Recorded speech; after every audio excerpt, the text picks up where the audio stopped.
आप जब सन 47 भी लाओगे, क्या उस समय इसी मुसलमान ने इस कश्मीरी पंडित को नहीं बचाया? लेकिन अभी जो रही हुई है, अभी जो ये वेव चली है 1990 में, इट वॉज टोटली प्री प्लानिड, क्योंकि इसमें 100% पॉलिटिक्स थी। क्योंकि अगर सन 1987 में अगर मफ को सरकार दिया होता तो मुझे लगता है ये चीज नहीं होता, क्योंकि इसमें मैं मानता हूँ 101% government of India is involve here. अगर हकीकत में, अगर आपके माध्यम से मैं कहना चाहता हूँ, अगर सरकार को ये पता चले या कोई भी एजेंसी हो जो इस पर इंक्वायरी बिठाई जाए कि इस हवाला में, इसको मैं कांड ही बोलूँ, इस जेनोसाइड बोलो आप, मतलब आप इसको जो है ना, मतलब बहुत ज़्यादा जो है ना, मुझे ये समझ में नहीं आता कि मैं क्या बोलूँ इसको। ये ऐसी चीज़ हुई है कि जो मेरे साथ हुई है, हम कश्मीरी पंडितों के साथ हुआ है, जबकि इसमें काफ़ी सिख भी हुई है, मुसलमान भी हुई है, लेकिन हम लोग जो है इसमें मेजॉरिटी में आ गए, चूँकि हमारी वॉइस जो है पूरे मुल्क में फैल गई, पूरी दुनिया में फैल गई। एक ही जो है चीज़ हुआ कि भाई इनको कांग्रेस ने मारा, वो मुसलमान ने मारा, जिसका फायदा जो है भारतीय जनता पार्टी ने उठाया और उसने प्लेटफार्म पर पूरी जगह पर बेचा। लेकिन आप एंगेजमेंट आता, कभी बोलते हैं आधार कार्ड दे दो, कभी बोलते हैं लाइफ सर्टिफिकेट दे दो, कभी बोलते हैं कि भाई आप पोर्टल लोड करो। बस इसी मुब्तला में एंगेज रखा ताकि इनके इलेक्शन यहाँ से सक्सेसफुल हो। हर मंच पे ये कश्मीरी पंडितों को बेच रहे हैं कि इनके साथ जुल्म हुआ।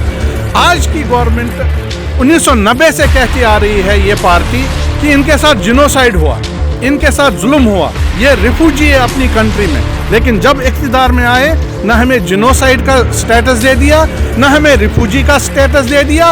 108 रुपये एक इंसान को दे रहे हैं दिन में, जो कोई काम नहीं करता हो, जिसकी गवर्नमेंट एम्प्लॉय नहीं हो, 108 रुपये पर पर्सन दे रहे हैं। यह शर्म की बात है। अगर किसी को 3 मेंबर की फैमिली है तो उसको 13,000 रुपये नहीं मिल रहे हैं। लेकिन हमें बदनाम किया गया हिंदुस्तान के बड़े मंदिर में, पार्लियामेंट में, कि इनको 44,000 फैमिलीज को हम 13,000 रुपये दे रहे हैं। वास्तव में जो सच्चाई नहीं है, जो 4 लोग फैमिली मेंबर हैं उनको 13,000 रुपये मिल रहे हैं। वो भी अगर आप कैलकुलेट करोगे पर पर्सन 108 रुपये मिल रहे हैं और पर सोल के हिसाब से मिल रहे हैं। जो 3 मेंबर वाली फैमिली है 9,750, जो 2 नंबर वाली फैमिली है उसको 6,500, जो 1 नंबर 3,250 रुपये मिलते हैं। और इन 3,250 में ये बोल रहे हैं बच्चे का फीस भी दे दो, आप उसको स्कूल का खर्चा भी दे दो, आप घर का किराया भी दे दो, आप बिजली का फीस भी दे दो और आप खाना भी खाओ। आपसे पूछ रहा हूँ, ये जम्मू है, जम्मू के एक छोटे से टावे पे जाओ, आप अगर खाना खाओगे, चाय पियोगे, सर आपको 150 रुपये से ज़्यादा खर्चा नहीं होगा। तो 108 रुपये पे ये हमें जिंदा रखना चाहते हैं। अब जो कश्मीरी रहता है, खासकर मुस्लिम तबका जो रहता है, उनके साथ आपका आज की डेट में किस तरह का बिहेवियर है, आपस में तालमेल? मेरा तो अच्छा है। मेरा तो अभी पीछे जो है 2018-2019 धारा 317 हटने से पहले मेरी ज़मीन जो है किसी पड़ोसी ने खा ली थी। मुझे तो वहाँ पर कम से कम 2,000 लोग मुस्लिम जो है वहाँ पर साथ आए और ज़मीन छुड़वा दिए, जबकि पूरी एडमिनिस्ट्रेशन फेल हुए। निर्मल सिंह को मैंने फ़ोन किया, रविंद्र रैना को मैंने फ़ोन किया, सुरेंद्र अंबरदार को मैंने फ़ोन किया, उस समय जो हमारे एडवाइज़र साहब थे फरशीद गनई साहब, उनको मैंने फ़ोन किया, लेकिन कई इंजीनियर रशीद को मैंने फ़ोन किया था, लेकिन डीसी कोपारा थे उस समय, उसको मैंने फ़ोन किया था, लेकिन किसी ने मेरी शुभ नहीं ली थी। लेकिन वहाँ पर अगर मुझे सपोर्ट दिया तो बरादरी ने किया, वहाँ की मुस्लिम बरादरी ने, जिससे जो मैंने आज के डेट में जो अपनी ज़मीन जो वापस हड़प लिया। बाकी ये सब झूठ है, जिस हिसाब से शोषा फैला रहे हैं दुनिया में कि ये इनको जो आपस में लड़ाई है, हमें हमारी कोई लड़ाई नहीं है, ना हिंदू को लड़ाई, ना मुसलमान को लड़ाई है, हम सब आपस में भाई भाई है। लेकिन हमें इन जो नेता लोग हैं, इनको जो हमें मिलजुल के जो है ईंट का जवाब पत्थर से देना होगा। काचरू जी हमारे साथ मौजूद हैं, जो एक संपूर्ण कश्मीर एक ऑर्गेनाइजेशन चलाते हैं। भट्ट साहब, सबसे पहले आपसे मैं जानना चाहूँगा, ये जो आपका संपूर्ण कश्मीर है, ये क्या है और इसका उद्देश्य क्या है? संपूर्ण कश्मीर संगठन जो है वो 2014 में वास्तव में सामने आया है, क्योंकि हमारे सामाजिक के बहुत सारी चीज़ें थी, प्रॉब्लम्स थी। संपूर्ण कश्मीर संगठन 3 पॉइंट एजेंडा लेके चला था। हमारे ओवर एज यूथ्स, हमारी रिटर्न रिहेबिलिटेशन और मेडिक्लेम, जो हमारे कश्मीरी पंडितों का उस समय आयुष्मान नहीं था, तो हम मेडिक्लेम बोल रहे थे कि हमारे काफ़ी सारे लोग बिना इलाज के मर रहे थे। तो ये 3 पॉइंट लेके संपूर्ण कश्मीर संगठन एक पैन इंडिया रजिस्टर्ड ऑर्गेनाइजेशन है, सोशल एंड पॉलिटिकल ऑर्गेनाइजेशन, उसका मैं जनरल सेक्रेटरी हूँ। जी, तो कितना सफल हुए हैं आप इन सारी मांगों को मनवाने में? हम 1 पॉइंट तो हो गया, क्योंकि आयुष्मान के तहत हमें कवर किया गया है कश्मीरी पंडितों को। लेकिन अभी संघर्ष, सभी कश्मीरी पंडित जो है वो एक ही चीज़ मांगते हैं कि हमें अपने मातृ वतन वापस जाना है, रिटर्न और रिहेबिलिटेशन। और जो हमारे ओवर एज यूथ्स है जिनकी लाइफ और कैरियर तबाह हो गया है, उनके लिए हम कुछ फाइनेंशियल सपोर्ट मांग रहे हैं, कुछ उनके लिए सपोर्ट जो सेल्फ एम्प्लॉयमेंट के लिए मांग रहे हैं उसके लिए मांग रहे हैं, और रिटर्न ऑन रिहेबिलिटेशन हमारा प्रायोरिटी है, जो कि सारे पूरे कम्युनिटी का प्रायोरिटी है कि हमें रिटर्न ऑन रिहेबिलिटेशन कब मिलेगा। भरत जी, अगर बात करें हम सरकार की मंशा की, बातें तो की जाती हैं कि रिटर्न की, लेकिन क्या उस तरह की सुविधा, उस तरह का वातावरण बनाया जाता है कि अपने आप को जो है महफूज जो है वहाँ पे अपने आप को समझें कश्मीरी पंडित? देखिए, कश्मीरी पंडित जो है 1990 के बाद हर मंच पे, हर प्लेटफार्म पे बेचा गया, चाहे वो ऑर्गेनाइजेशन हो, चाहे वो कोई भी पॉलिटिकल पार्टी का मंच हो। हमें सिर्फ कश्मीरी पंडितों के नाम से, एक्सोडस के नाम से, हमारी बर्बादी के नाम से इसको कश्मीरी पंडित को एक ज़िंदा लाश बना के बेच दिया गया वोट बटोरने के लिए। जो आज पार्टी है सेंटर में बीजेपी, इसके लिए हमने तहे दिल से खून जान लगा के काम किया था 1990 से, और इन्होंने हमें हर मंच पे एक्सप्लॉइट किया था। हम पहले खुश होते थे कि हमारा नाम ले रहे हैं और हमारा ये बात आगे बढ़ा रहे हैं, बीजेपी जब इक़्तिदार में नहीं थी।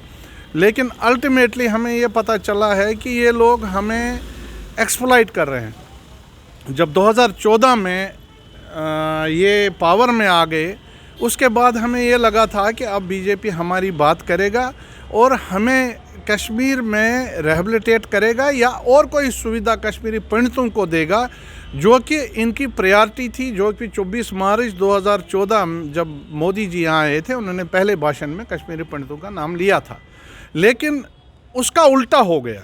जिसके ऊपर काफ़ी उम्मीद थी, जिसके ऊपर काफ़ी एक्सपेक्टेशन थी, वही पॉलिटिकल पार्टी ने हमें इतना रोंदा और एक्सप्लॉइट किया कि आज की डेट में इनके सामने कश्मीरी पंडितों का कोई वजूद नहीं है, अस्तित्व नहीं है। हमें ना एड्रेस है, ना हमें पता हमें कहाँ जाना है, ना हमें पता हमें कब जाना है, ना हमारा वैली का रहा, ना हमारे मुसलमान भाई हमारे साथ इन्होंने रखे, ना कोई रखे। एक पोर्टल बनाया जिसके बीच में मुसलमान भाइयों और कश्मीरी पंडितों के बीच में एक बहुत बड़ी दरार खड़ी हो गई।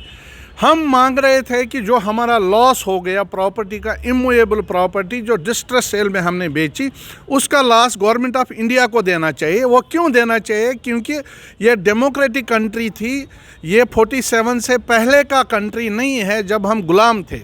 हम आज़ाद हुए थे एक डेमोक्रेटिक कंट्री में। इतना बड़ा डिज़ास्टर हो गया तो हम पिकनिक पे नहीं आए, हमें वहाँ खदेड़ा गया। हिंदुस्तान गवर्नमेंट के नाक के नीचे हमें बाहर निकाला गया। चाहे जो भी गवर्नमेंट हो, आज तक किसी गवर्नमेंट ने हमारे बारे में ये सुध नहीं ली, और इसका हम मांग रहे थे मुआवजा कि हमारी जो इमूवेबल प्रॉपर्टी है, जो करोड़ रुपए की प्रॉपर्टी 1 लाख में बिक गई, उसका मुआवजा कौन देगा? ये गवर्नमेंट ऑफ इंडिया रेस्पॉन्सिबिलिटी है इसका, या स्टेट गवर्नमेंट रेस्पॉन्सिबिलिटी है? तो हम ये मांग रहे थे। अब गवर्नमेंट ऑफ इंडिया ने क्या किया, इसका एक डाइवर्शन निकाला। जो 1997 में फारूकुल्लाह की गवर्नमेंट ने, प्यारेलाल हुंडू उसका ये कानूनी मिनिस्टर था, उन्होंने एक लॉ निकाला था डिस्ट्रेस सेल, क्योंकि जो भी 97 के बाद जो ज़मीन बेचेगा या ख़रीदेगा वो डिस्ट्रेस सेल के अंदर आएगा। तो वो लॉ उठा के उन्होंने ये इम्प्लीमेंट की, एक शोशा बनाया। हमने पहले दिन से बोला था कि अगर ये वाकई वो ज़मीन वापस देना चाहती है गवर्नमेंट ऑफ इंडिया, तो उसको डायरेक्ट इसको नल एंड वाइड करके ज़मीन खाली करवानी चाहिए। इनके पास पूरा रिकॉर्ड है। लेकिन उसके बरक्स इनने क्या किया, कश्मीरी पंडित को एंगेज किया, उनको बोला कि पोर्टल पे डिटेल लोड करो। 32 साल के बाद डिटेल लोड करने के बाद वहाँ 2 दिन में क्लोज हो जाता, फिर से लोड करो। तो यही एंगेज रखा इन्होंने कश्मीरी पंडित को।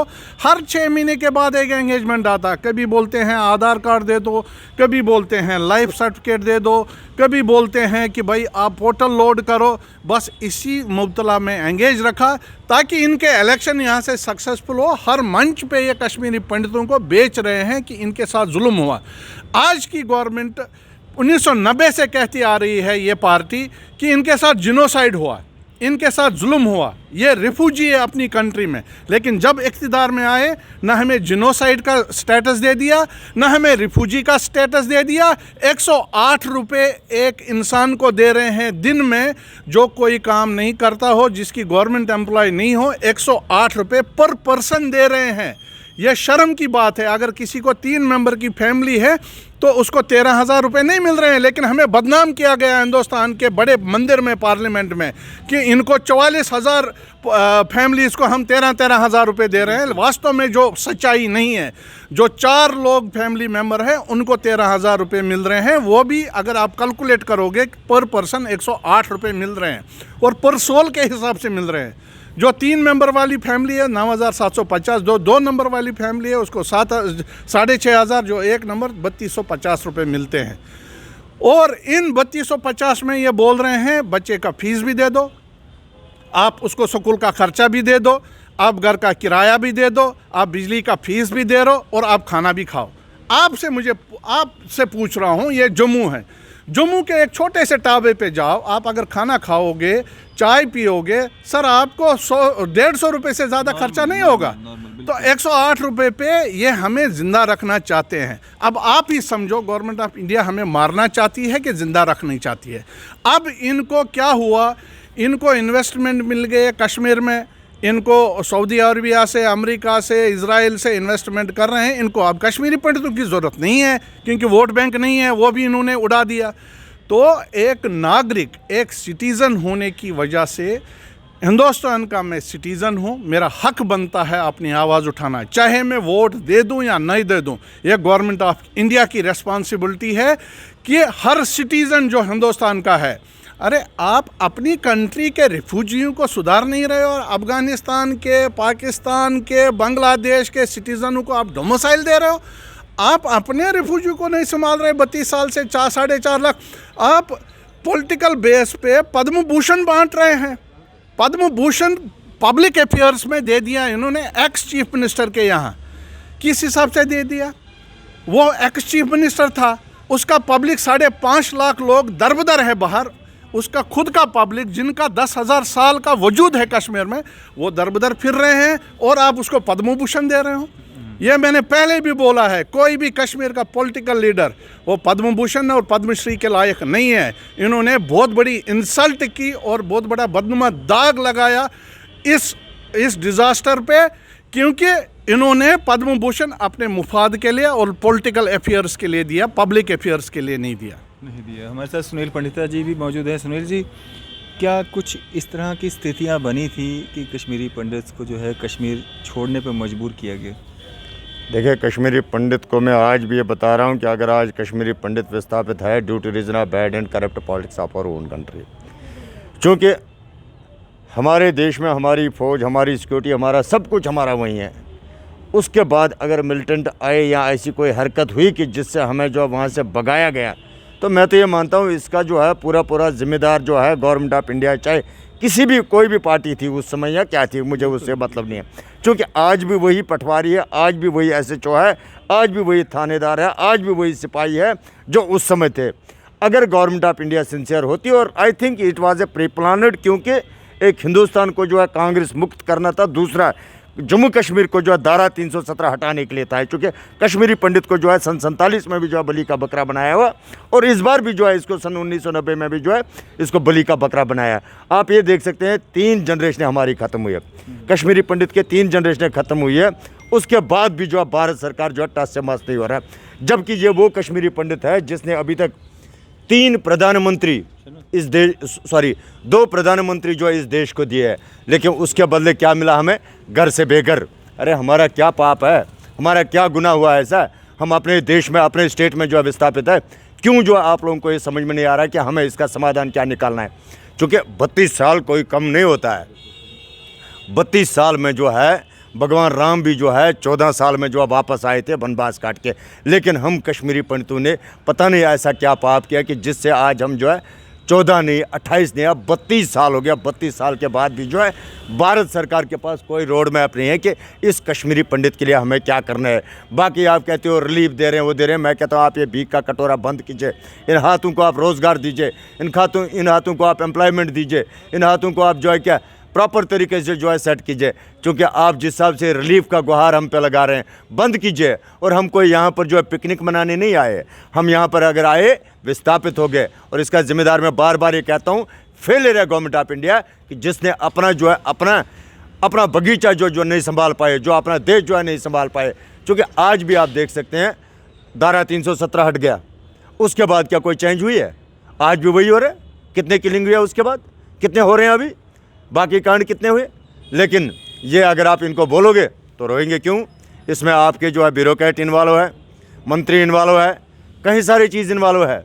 लेकिन हम ये मानते हैं, मैं आज की डेट में एक ही चीज़ मानता हूँ, कश्मीरी पंडित का विस्थापित होने के बाद अगर हुआ तो खाली हिंदुस्तान कांग्रेस मुक्त हुआ और कुछ भी नहीं हुआ। सुनील जी, मैं आपसे एक चीज़ जानना चाहूँगा, इसमें कश्मीर का जो कश्मीरी है उसका कितना हाथ है कश्मीरी पंडित्स को वहाँ से बाहर निकालने में? क्योंकि कहा यह जाता है हर प्लेटफॉर्म पे कि कश्मीर से कश्मीरी पंडित्स को निकालने में कश्मीरियों का हाथ है, क्योंकि कश्मीर में सिर्फ मुस्लिम रहना चाहिए और कोई नहीं रहना चाहिए। देखिए सर, एक बाग में सारे फूल सज जाते हैं। बिल्कुल। कई सारे लोग ये मेरे से भी क्वेश्चन करते हैं कि आपको मुसलमानों ने निकाला है। मैं आपकी बात के साथ बिल्कुल सहमत हूँ, लेकिन सरकार कहाँ थी सर? और दूसरा, क्या मेरे मुसलमान भाई नहीं है माइग्रेंट आज के डेट में? 12,000 फैमिलियाँ तो वो भी है। मैं तो कहता हूँ आज के डेट में भी जो है कहीं सारे मुस्लिम लोग भी तो वहाँ पर मारे गए। ठीक है, वो कश्मीरी में कहते हैं दांद मार्चन कहाँ बोझा ग मार्च सरी बोझा। हम कश्मीरी पंडितों के लिए हुआ है, मैं नहीं कहता हूँ कि नहीं हुआ, हमारे साथ बहुत बुरा हुआ। मैं कहता हूँ ऐसा किसी हमारे दुश्मन के साथ भी नहीं हुआ, लेकिन उसमें कश्मीरी मुसलमान भाई भी ऐसे हैं कि जिनके साथ ऐसा हुआ है। लेकिन मैं इसको बार बार ये चीज़ कहता हूँ, ये खाली एक पॉलिटिकल ट्रेंड थी। चूँकि हमारे सियासतदान जो, हमारे देश के सियासतदान जो है वो इसमें 100% जिम्मेदार है। क्योंकि मैं कहता हूँ, मैं मानता हूँ मेरे पड़ोसी जो है, ठीक है, उससे गलती हुई है, गवर्नमेंट का थी। आज तक भी, अब तक भी जो बीजेपी कहती थी पूरे मुल्क में, पूरे वर्ल्ड में, जब भी हम सत्ता में आएंगे हम कश्मीरी पंडित का समाधान करेंगे। एक भी ये पर्चा मुझे दिखा दे। सन 1990 में मेरा मकान जला गया, आज तक भी जो है क्या उसका कोई एफआईआर लगी, कुछ हुआ? इतने लोग मारे गए हैं, क्या कोई एफआईआर लगा? या मुस्लिम लोग वहाँ पर मारे गए, क्या कोई एफआईआर लगा? बाकी देखिए, मिलिटेंट इज ए मिलिटेंट, चाहे वो किसी भी धर्म से हो, वो मिलिटेंट है। बाकी डेमोक्रेसी की जो जम्मू कश्मीर की बात थी, जिस पर तहरीक उठी थी, वो चीज़ अलग था। लेकिन ये इसको कन्वर्जेशन दिया गया। मैं उन भाइयों को भी अपील कर रहा हूँ, मिलिटेंसी कोई समाधान नहीं है, गन जो है कहीं पर कोई समाधान नहीं है। ज़िंदगी जो है एक बार आती है, बार बार नहीं आती है। इस ज़िंदगी की हमें कदर करने, हमने अच्छा काम करना है, अच्छी जगह पर इसको लाना है। और दूसरा, चाहे मिलिटेंट किसी भी धर्म से हो ना, वो मिलिटेंट ही माना जाता है, उसको इंसान नहीं कहा जाता है मेरे हिसाब से। क्योंकि उस समय हवा ही ऐसा बन गया कि जब हम कश्मीर से निकले, मुझे याद है आज भी, कम से कम जो है 30,000 लोग आए हमारे गाँव में। नाले तकदीर अल्लाह अकबर, हम क्या चाहते हैं? आज़ादी। आज़ादी का मतलब क्या है? ला इलाहा इल्लल्लाह। ऐसे सासन पाकिस्तान बटोवर बट इंसान। हम भी डर गए, चूँकि जैसे हमने एडमिनिस्ट्रेशन को इन्फॉर्म किया था, इवन डीसी कोपारा उस समय साहब बोल गए कि भैया हम कुछ नहीं कर सकते, आप निकल जाओ। इवन हमारे पड़ोसी थे, उनका यही कहना है कि आप रुको, लेकिन हमें खुद नहीं पता है कि हम क्या कर सकते हैं, आप कम से कम बचा लो अपने आप को। ऐसे कई सारे केसेस हुए। और इवन इतना ही नहीं है, आप जब सन 47 भी लाओगे, क्या उस समय इसी मुसलमान ने इस कश्मीरी पंडित को नहीं बचाया? लेकिन अभी जो रही हुई है, अभी जो ये वेव चली है 1990 में, it was totally pre planned. क्योंकि इसमें 100% पॉलिटिक्स थी। क्योंकि अगर सन 1987 में अगर मफ को सरकार दिया होता तो मुझे लगता है ये चीज़ नहीं होता। क्योंकि इसमें मैं मानता हूँ 101% government of India is involve there. अगर हकीकत में, अगर आपके माध्यम से मैं कहना चाहता हूँ, अगर सरकार को ये पता चले या कोई भी एजेंसी हो जो इस पर इंक्वायरी बिठाया जाए कि इस हवाला में, इसको मैं कांड ही बोलूँ, इस जेनोसाइड बोलो आप, मतलब आप इसको जो है ना, मतलब बहुत ज़्यादा जो है ना, मुझे ये समझ में नहीं आता है कि मैं क्या बोलूँ इसको। ये ऐसी चीज़ हुई है कि जो मेरे साथ हुई है, हम कश्मीरी पंडितों के साथ हुआ है, जबकि इसमें काफ़ी सिख भी हुए, मुसलमान भी हुए, लेकिन हम लोग जो है इसमें मेजॉरिटी में आ गए। चूँकि हमारी वॉइस जो है पूरे मुल्क में फैल गई, पूरी दुनिया में फैल गई। एक ही चीज़ हुआ कि भाई इनको कांग्रेस ने मारा, उन मुसलमान ने मारा, जिसका फ़ायदा जो है भारतीय जनता पार्टी ने उठाया और उसने प्लेटफार्म पर ये पूरा जगह पर बेचा। लेकिन आपके माध्यम से मैं कहना चाहता हूँ, अगर कोई एजेंसी इस पर रिसर्च करना चाहती है और इंक्वायरी करनी चाहती है, तो उसको जो है तुरंत इस पर इंक्वायरी बिठाना चाहिए। और जो भी इसका जिम्मेदार हो, चाहे कोई नेता हो, चाहे कोई ब्यूरोक्रेट हो, चाहे कोई भी हो, उन पर जो है फांसी लगनी चाहिए। क्योंकि ये एक घर नहीं है, लाखों घर ये बर्बाद हुई है। जो कश्मीर की जो बर्बादी है, उसका जिम्मेदार जो है पॉलिटिशियन है हमारे देश के। सुनील जी, जितने भी आपके कश्मीरी पंडित जो नेता भी आए, उन्होंने भी कहीं ना कहीं अपना ही घर भरा, अपने आप को ही। सर पूर्ण कश्मीर कहाँ गया आज? अभी जो मेरे भाई साहब कह रहे थे संपूर्ण कश्मीर, अतस्ता वतस्ता आसिक पीछे पास, ये क्या है? ये सन 1990 के पहले के ऑर्गेनाइजेशंस हैं। जिन्होंने कभी कश्मीर देखा ही नहीं है। वो सन 47 में आए यहाँ पर, उन्होंने अपना बोरा बिस्तर यहाँ जमा दिया, क्योंकि हम वहाँ पर सीधे थे। ये फैक्ट है। हम जब कश्मीर से आए, हम पहले बैठे कहाँ, यहाँ सरवाल चौक में। हमें पता था यही गीता भवन है। और जब हमें अगले दिन किसी ने बोला कि भैया ये गीता भवन नहीं है, सरवाल चौक है, और साथ में जो हमारे ट्रक में जो एक बच्चा था, वो बेचारा हमने उधमपुर से वापस ले आया कलेक्ट करके, वो गाड़ी में रह गया था, पता ही नहीं था। हम तो सीधे साधे थे। इन लोगों ने तब से लेकर आज तक जो है एक प्रोपेगेंडा फैलाया कि कश्मीरी पंडित को ये हुआ, कश्मीरी पंडित को वो हुआ। चूँकि इनका मकसद था बेसिकली, इनको पीछे से जो है बीजेपी फंडिंग कर रही थी, तभी इन्होंने जो है इस कुम को जो है पूरा यूटिलाइज़ किया पूरे देश में, पूरे विश्व में, क्या कांग्रेस के खिलाफ। और ये, लेकिन हमारा कोई गुनाह नहीं था, हमारा कोई पाप नहीं था, हम एक सीधे साधे लोग थे। हमारे साथ अगर ऐसा इंजस्ट किया, मैं कहता हूँ भगवान इनको देख रहा, वो इनसे जवाब लेगा इस चीज़ के लिए। इसीलिए कुछ लोग आपके बीजेपी में भी ज्वाइन हो गए। अरे सर, अगर आप यही बात करोगे ना, मैं तो विटनेस हूँ।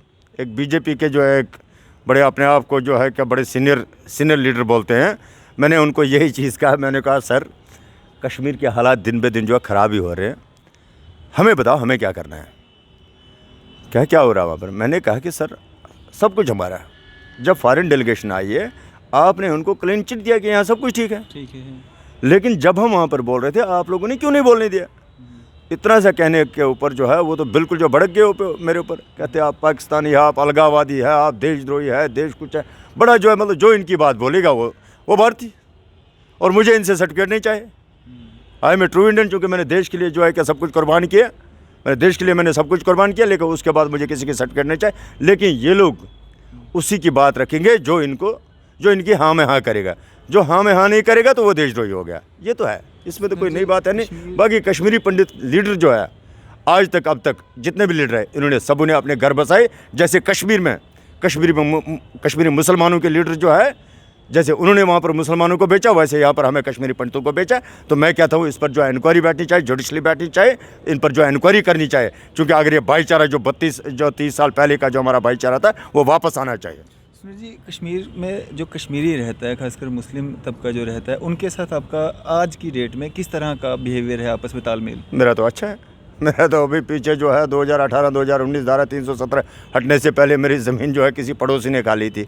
मुझे तो वहाँ पर कम से कम 2000 लोग मुस्लिम जो है वहाँ पर साथ आए और ज़मीन छुड़वा दिए, जबकि पूरी एडमिनिस्ट्रेशन फेल हुई। निर्मल सिंह को मैंने फ़ोन किया, रविंद्र रैना को मैंने फ़ोन किया, सुरेंद्र अमरदार को मैंने फ़ोन किया, उस समय जो हमारे एडवाइज़र साहब थे खुर्शीद गनई साहब, उनको मैंने फ़ोन किया, लेकिन कई इंजीनियर रशीद को मैंने फ़ोन किया था, लेकिन डीसी कोपारा थे उस समय, उसको मैंने फ़ोन किया था, लेकिन किसी ने मेरी शुभ नहीं ली थी। लेकिन वहाँ पर अगर मुझे सपोर्ट दिया तो बरादरी ने किया, वहाँ की मुस्लिम बरादरी ने, जिससे जो मैंने आज के डेट में जो अपनी ज़मीन जो है वापस हड़प लिया। बाकी ये सब झूठ है, जिस हिसाब से शोशा फैला रहे हैं दुनिया में कि ये इनको जो आपस में लड़ाई है, हमारी कोई लड़ाई नहीं है ना हिंदू को लड़ाई ना मुसलमान को लड़ाई है। हम सब आपस में भाई भाई है, लेकिन हमें इन जो नेता लोग हैं, इनको जो हमें मिलजुल के जो है ईंट का जवाब पत्थर से देना होगा। 90s में जो हुआ था वो सबके साथ हुआ था। तादाद कश्मीरी पंडित की ज़्यादा थी, लेकिन मुस्लिम भी थे, सिख भी थे। देखिए सर, कहानी क्या है, मैं वही आपसे कह रहा था ना, हम लोग जो है बहुत कम माइनॉरिटी में थे वहाँ पर, हमें पर्टिकुलरली टारगेट किया गया। और ऐसे नहीं, ये कई बार ऐसा हुआ, जब हिंदुस्तान पाकिस्तान मैच लगता था तब भी ये चीज़ें होते थे। अभी रिसेंटली भी हुआ, अभी धारा 317 हटने के बाद भी तो हुआ। बिल्कुल, ये पहले से भी होता रहा, चलता रहा। चूँकि मैं इसमें फिर वही चीज़ कह रहा हूँ, वाइज द गवर्नमेंट कहाँ थी?